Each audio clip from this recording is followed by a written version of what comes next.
Sizga hozir payg'ambar alayhisolatu vassalom ro'para kelsa, nima qilasiz? Duo olasizmi, olmaysizmi? Yo Rasululloh duo qiling deysizmi, demaysizmi?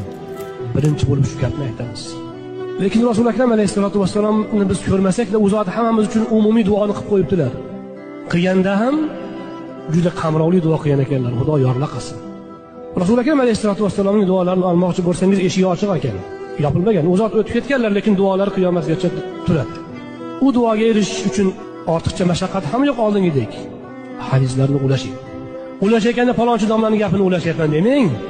Rasul akram alayhisolatu vassalomning so'zlarini ulashyapman men deng. Ana Rasul akram alayhisolatu vassalomning duolarini olmoqchimisiz?